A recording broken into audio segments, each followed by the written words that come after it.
Bom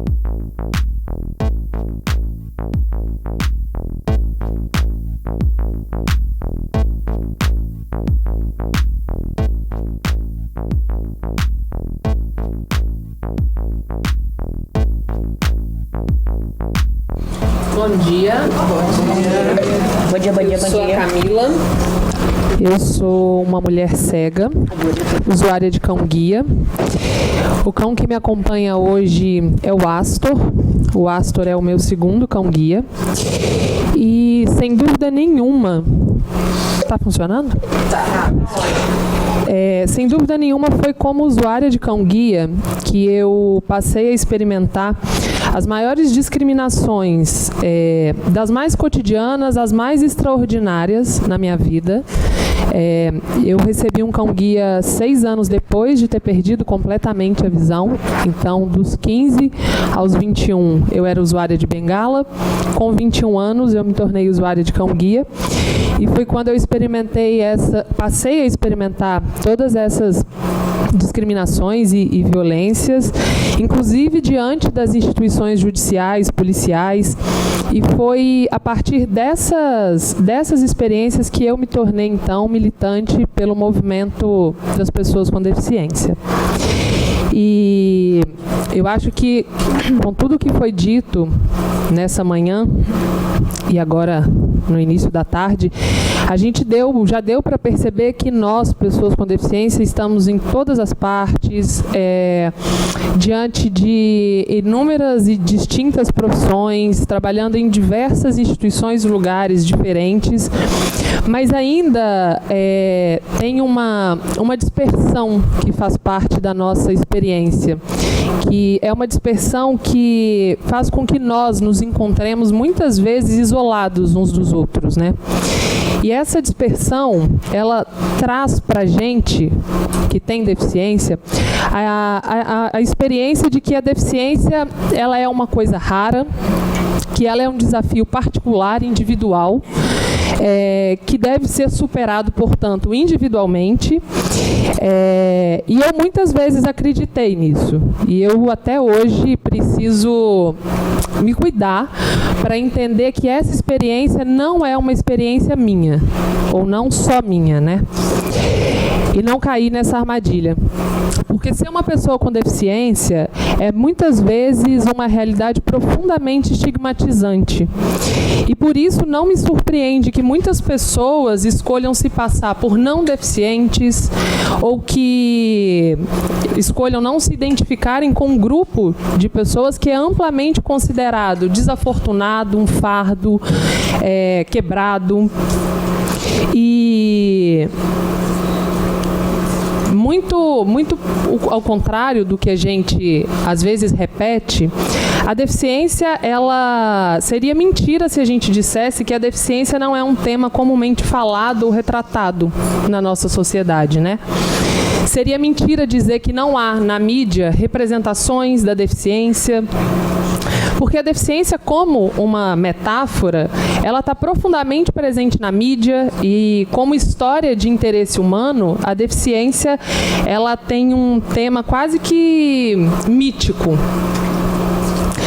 Por exemplo, a gente diz o tempo inteiro que alguém que se sente incapaz ou não autorizado a fazer alguma coisa está num estado de paralisia.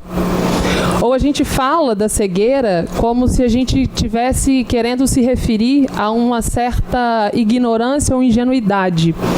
Então a gente descreve coisas que a gente julga ignorantes ou injustas como retardadas. O termo deficiente, esse termo que nomeia a nossa existência, ele é usado amplamente para descrever coisas quebradas e coisas que não funcionam. E nessas narrativas, sempre tão presentes, a deficiência ela é quase sempre retratada como uma tragédia pessoal. E a mensagem que nós, pessoas com deficiências, recebemos é que nós precisamos encontrar uma coragem para superar as nossas próprias limitações pessoais através da força de caráter, em vez de superar uma discriminação e uma opressão. porque querem nos fazer acreditar o tempo inteiro que o que a gente precisa superar é a nossa deficiência, e não as marcas que a violência da opressão e da discriminação imprimem em nossa existência e, por vezes, nos adoece, e muito. Ao longo das últimas décadas, as pessoas, os defensores dos direitos dos deficientes, têm tentado contar uma história diferente sobre a deficiência. Muitas pessoas com deficiência argumentam que a deficiência não é simplesmente um problema médico, mas um problema de justiça social. E o modelo social da deficiência, que é um modelo referência desse pensamento, argumenta que a deficiência ela não é causada por uma incapacidade, por uma configuração corporal, biológica, individual, mas sim pela maneira como a sociedade se organiza. E esse é o principal modelo de orientação dessa luta pela busca de justiça e igualdade, E é claro que quando a gente fala sobre acessibilidade, acesso, nada disso é uma coisa simples e fácil, não é nada que a gente consiga responder em um evento, nem em muitos eventos, mas isso porque as necessidades de acesso são amplas e são múltiplas. Mas é importante a gente lembrar que os nossos ambientes, os ambientes dos quais a gente faz parte, tenta circular ou consegue, quando tudo vai melhor, eles foram construídos com base em pressupostos sobre quais corpos participariam deles. Então, nós, pessoas com deficiência, somos informadas o tempo inteiro sobre quais espaços consideram as nossas existências e quais espaços simplesmente não. Porque promover acesso é também, como já foi dito aqui hoje, muito mais do que construir rampa, muito mais do que disponibilizar intérpretes ou ferramentas de audiodescrição.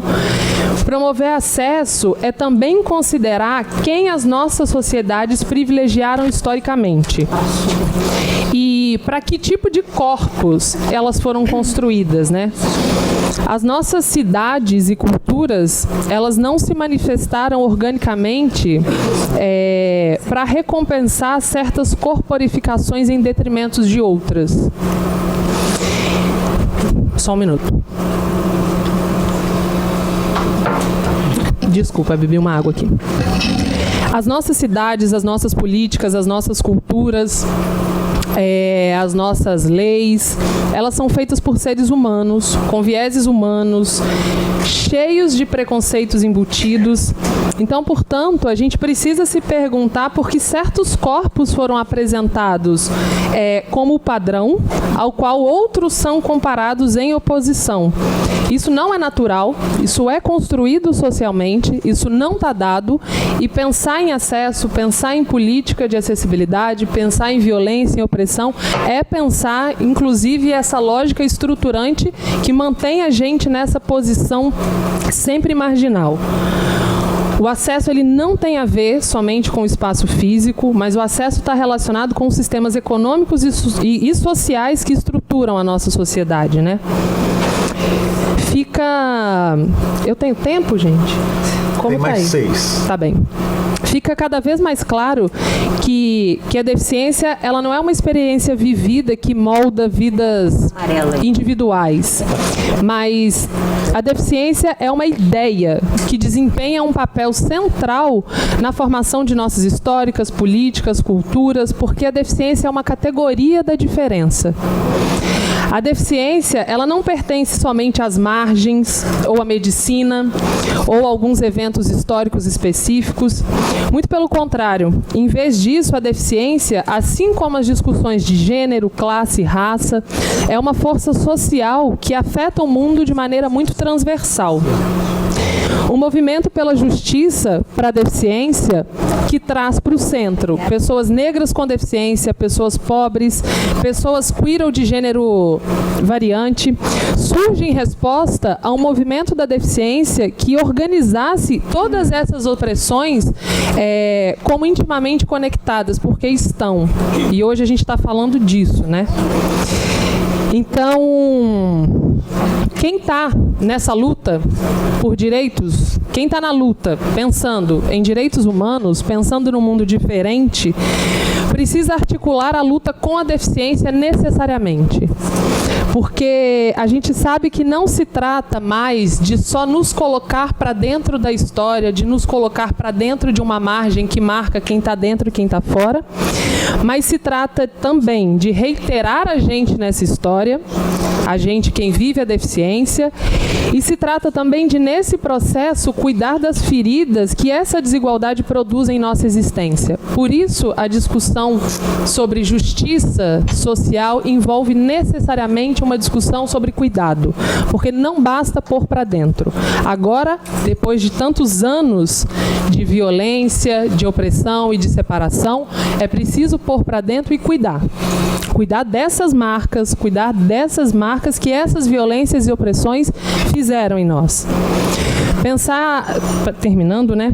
A deficiência, ela não é, portanto, quando a gente pensa a deficiência, a gente não basta só fazer uma análise das opressões, por exemplo. Pensar sobre a deficiência inclui fazer uma análise das opressões, uma análise sobre igualdade, sobre justiça social e, principalmente, sobre mover estruturas que abarcam muita gente sobre uma outra concepção de sociedade. É isso, gente.